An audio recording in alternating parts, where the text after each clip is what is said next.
Hello everybody, this is day one of our second unit, which is going to be discussing area and volume. Okay, so in today's lesson we're going to be discussing not area and volume, area and perimeter.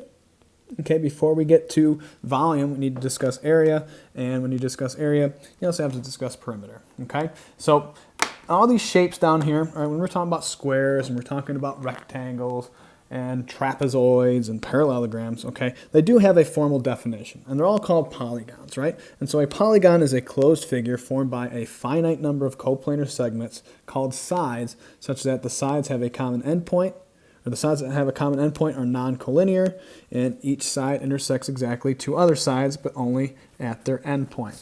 Okay, so what that means is, all right, so a triangle, right, has 3 points. Okay, in order to have a triangle, can't have 3 points on the same line, right? So these 3 points are what we would call non-collinear, right? They don't fall on the same line. And another example would be something like this. Okay, all right. Typically squares, right, have 4 sides that go around like that. Okay, notice none of them intersect each other. And in this picture right here, you'll see that these two sides are intersecting in the middle, and so therefore this is an example of not being a polygon. Right? So polygons look like we've seen them in the past, right? Like squares, triangles, rectangles, okay, trapezoids, all right, parallelograms, rhombuses.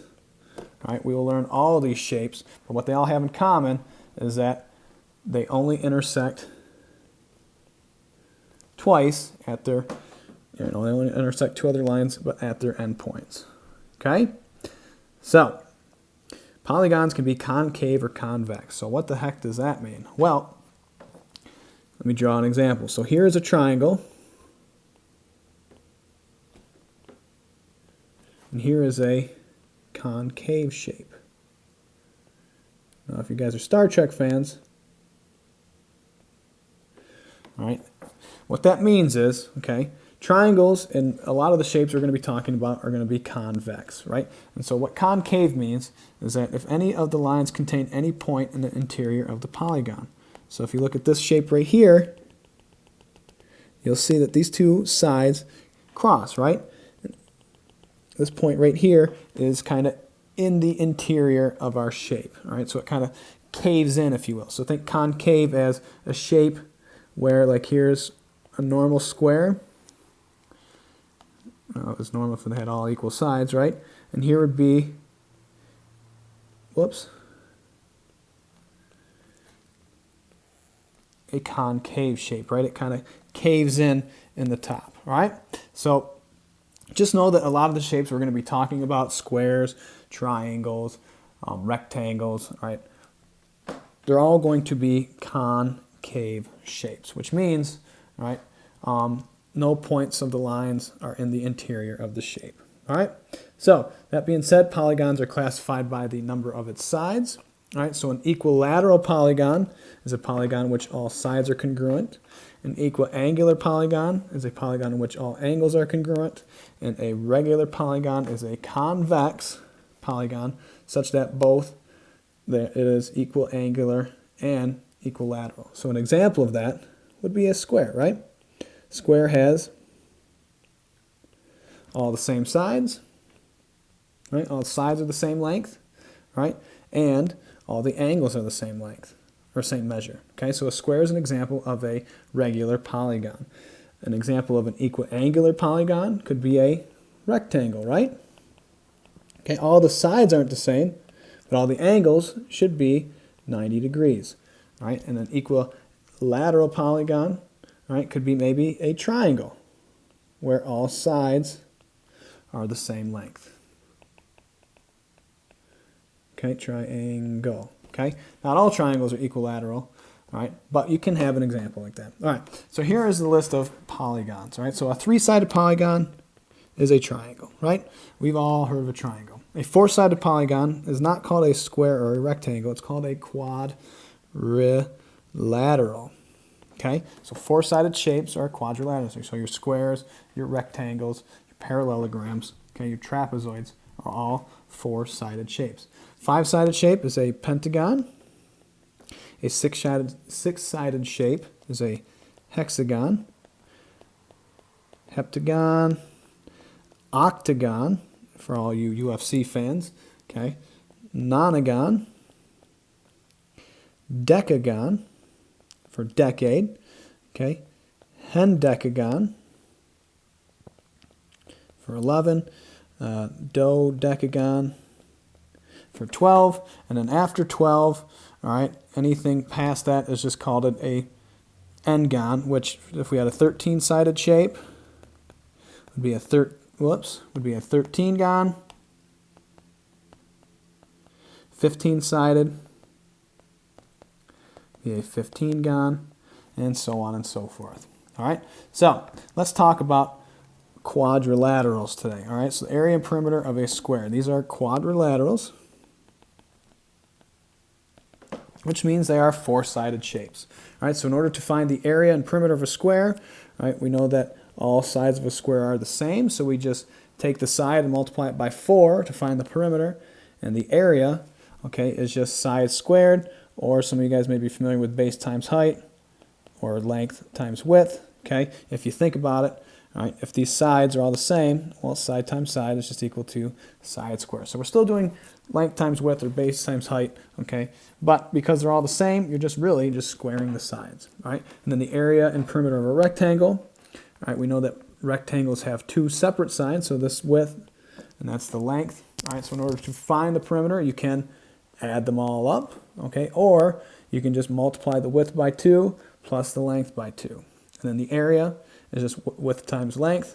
All right, so if this was 4 and this is 9, all right, our area would be 36 units squared. And I'll explain what that units squared mean in just a second.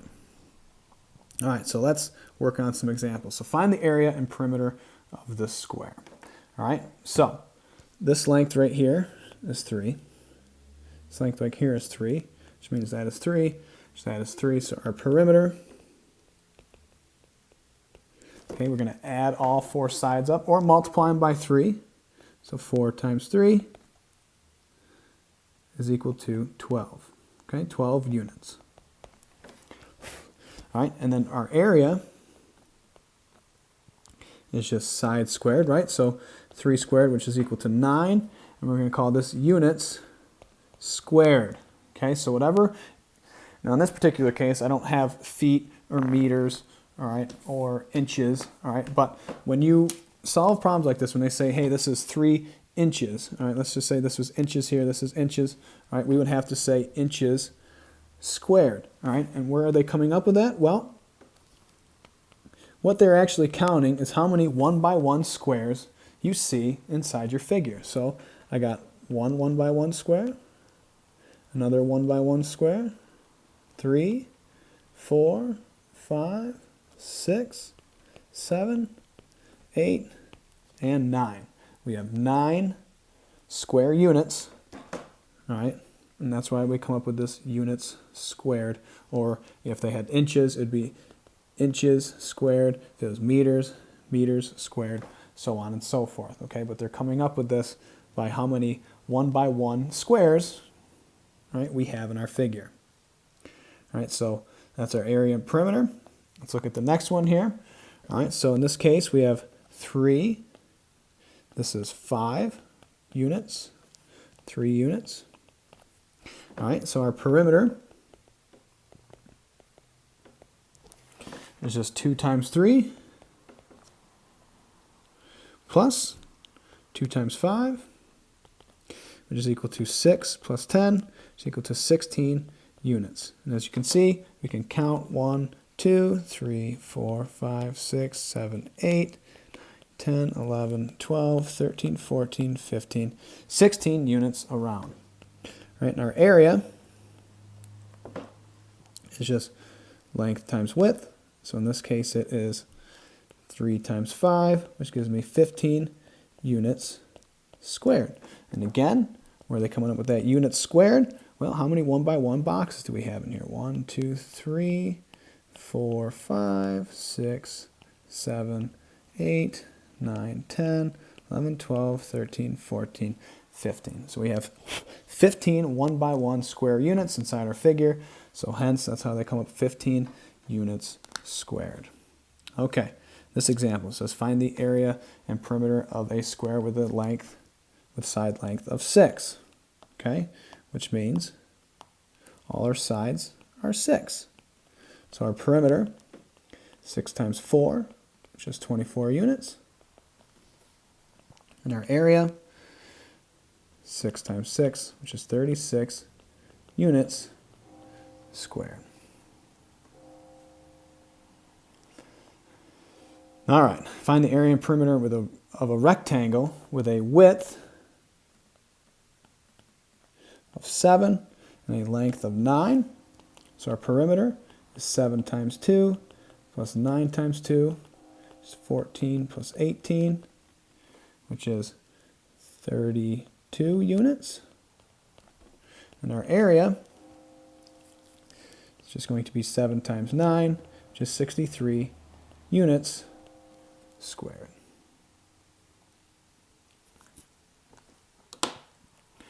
All right.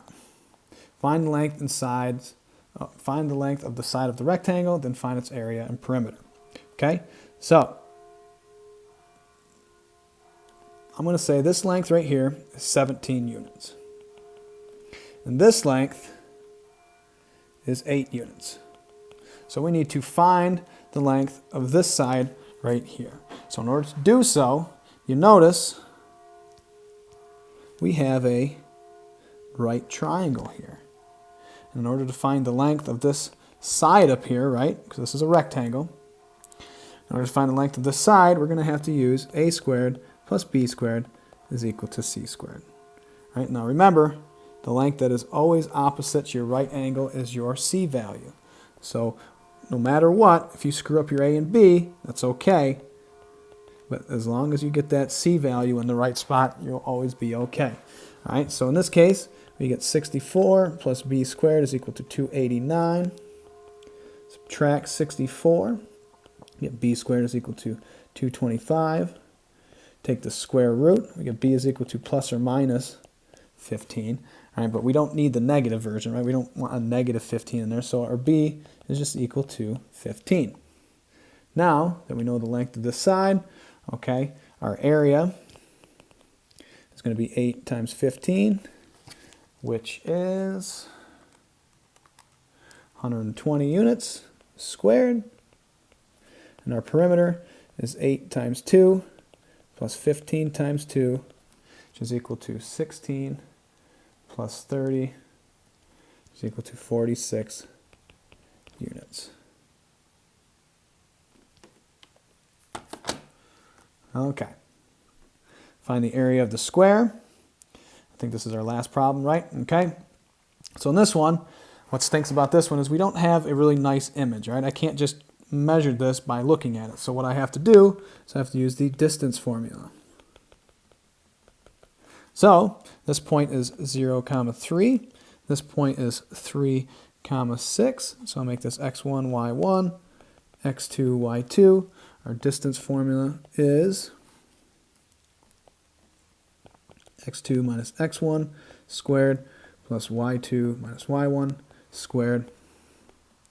Whoops. So we get 6, whoops, sorry, x2, so it's 3, oh no, 3 minus 0 squared plus 6 minus 3 squared. All right, so we end up getting 3 squared plus 3 squared is equal to 9 plus 9. Square root of 18, which isn't simplified. So this is going to be 2 times 9, 3 times 3. Here is our hockey stick. And so our simplified answer is going to be 3 square root 2. All right, so the question says, find the area of the square. All right, so if that's 3 square root 2, then that's 3 square root 2. 3 times square root 2. All right, so in order to find the area, it's going to be 3 times square root 2 squared. Now remember our rules when it comes to radicals, right? Well, even our exponents as well. All right, so we first have to make sure we square everything inside that parenthesis. All right, so then we get 9, and then when you square a square root, okay, remember when you're squaring something, you just get square root 2 times square root 2. What happens? Our radicals cancel, so you get 9 times 2, which is 18. And so our answer is 18 units squared. Okay? All right. So that is that lesson. You have 6 problems to do down here. I want you to do all of them. And good luck, you guys.